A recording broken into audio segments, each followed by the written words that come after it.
So we have 2 steps back, 1 step forward, or however you say it. Basically, yeah, I had enough of that power shower.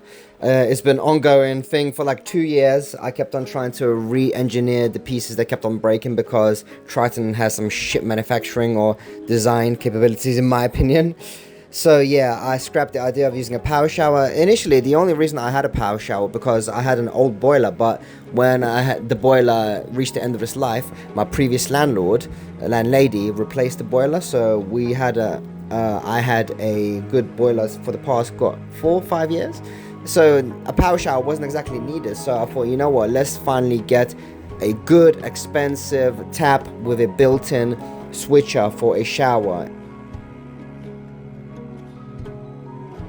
I got a new tap because this shit is I'm just giving up with that. This system is bullshit. Even though I tried printing this in nylon blue engineering resin.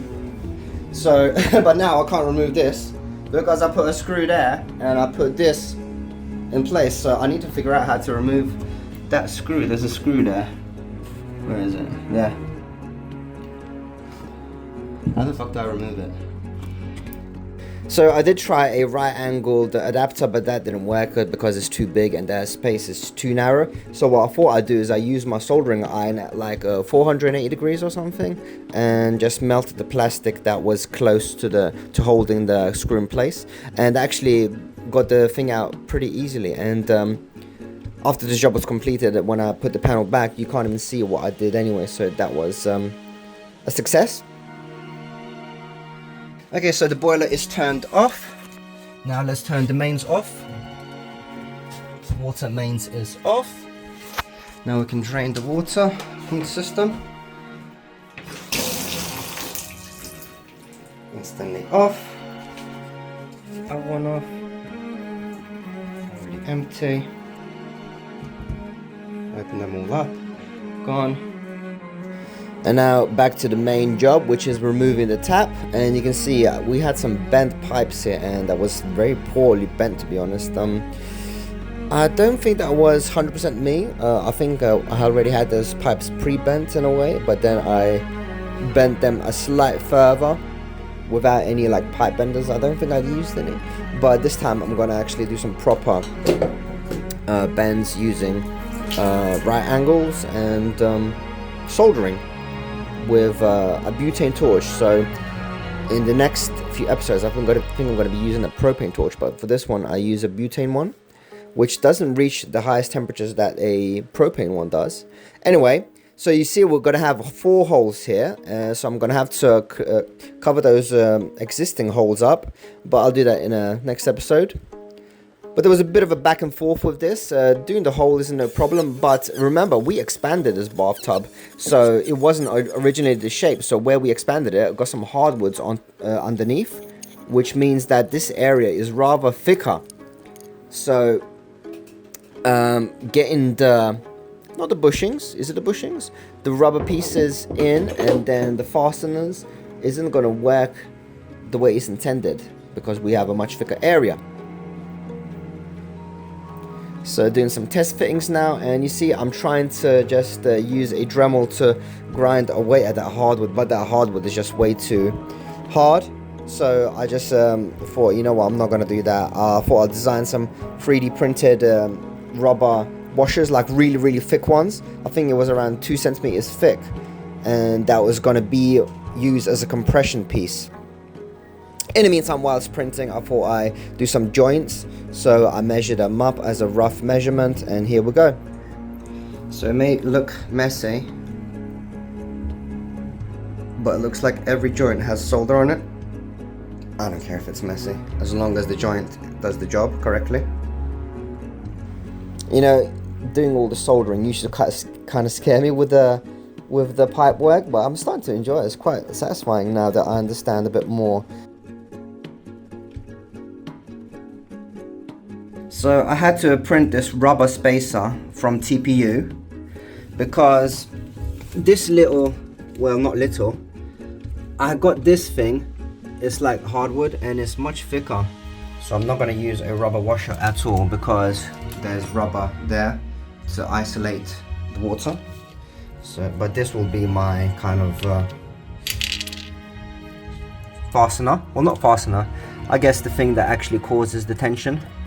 But what's gonna cause the pressure is this, because we can tighten this as much as we can, but this rubber will absorb as much tightness as we can with this. So trying to fit this rubber washer kind of thing that I printed at a TPU. In the meantime, I also need to do some estimation of the pipes, because everything needs to fit together at one time. I can't just fit it one piece and then the other. I need to make sure everything is like unified, if that makes sense. But yeah, so this is the steps for me soldering. From my understanding, first of all, you got to remove the platimia or whatever you call it that kind of builds up on the copper. So you use a pipe wire brush in a way that you see so on the right side so you remove that. Then you use soldering, pipe plumbing, soldering flux, and that draws the heat or the solder to the copper, I believe. And you put that both on the insert, on the outside, and the areas that you're going to basically apply the solder to. Heat it up with the butane or the propane torch, the joint, until it's really hot. Don't touch it to check. And then just put on the fat soldering wire until it starts melting. And then I think you apply the flux again to cool the area down, so that the solder goes inside the areas that are still hot. So it's quite interesting, actually. It's really satisfying. But yeah, ignore my concrete here. I'm gonna tidy it up. I'm gonna do some future work on it outside front later on. But let's fixate on the functionality of the plumbing first. Clear the flux up a little bit, because from what I was told, you're not supposed to touch your balls after you touch flux. So yeah, very important tip. Talking about touching your balls, you also don't want to touch deep heat and then touch your balls. That's a very bad idea. I've done that before. That's not fun. But yeah, you can see I've got some estimations wrong, so trimming down some pipe to make sure that it fits properly and the angles are correct. And this is the push fit pipe pieces. I'm surprised how actually good these push fit pipes attachments are, and I didn't actually know that you can unscrew them, but once I figured that out, they made my job much easier, because just either pulling them off or shoving them on wasn't going to do it. So once I understood that you could actually unscrew it, actually prepping the pipes like that made it much easier, and now you can just screw them in together. So yeah, very glad I figured this out. And I'm very glad that I didn't actually have to cut the existing pipes against the wall. I just have to mess around with these pipes going to the tap.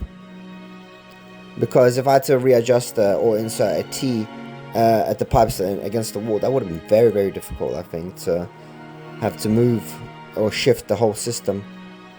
So yeah, glad that I didn't have to do that. And I also had to adjust these main fittings, because I think they were like 1/2 inch rather than 15 or 22 mils, so I had to get an adapter. And that adapter I don't think used any rubber pieces at all, so I just had to use a lot of PTFE tape.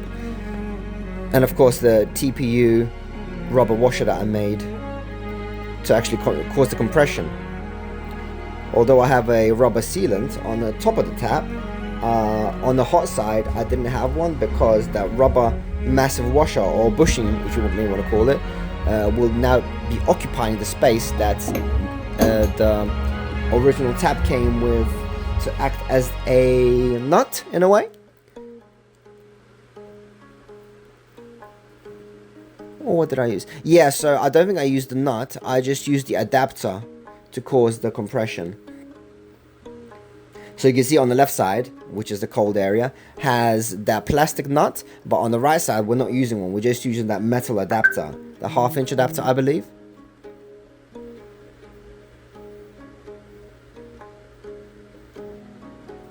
So a lot of back and forth, because I got some measurements wrong, so I have to I used the original rubber washers that came with it to just make it a bit higher, so that the compression from the adapter compresses nicely. So because I don't want the tap wobbling at all, and I don't want any leaks from the top side going to the bottom under the bath.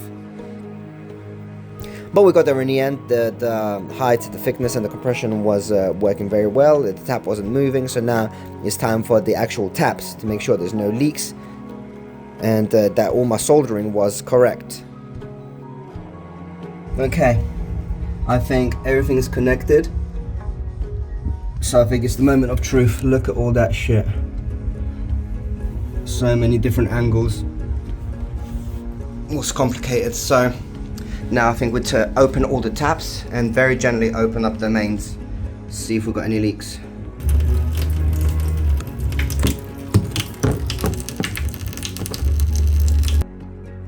The mains are on full pressure. I see 0 leaks. I did have leak once, and it was in this pipe, in this joint. I removed it and resoldered it, which is why you can see it's very silver there.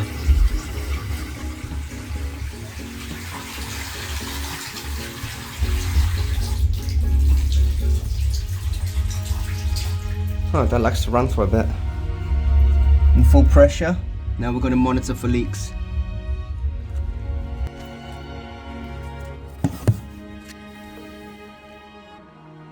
I think we've got 0 leaks. And very nice pressure.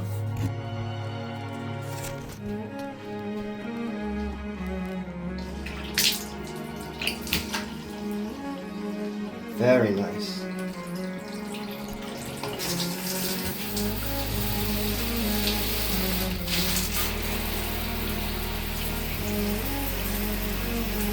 Okay, we have 1 leak here, so I need to disassemble and resolder. So it's been a day. The water pressure is at 1.8 bar, and there's not a single leak.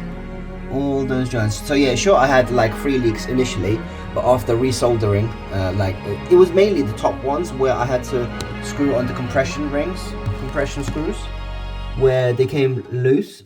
But after redoing them, not a single leak, so I'm so proud of myself.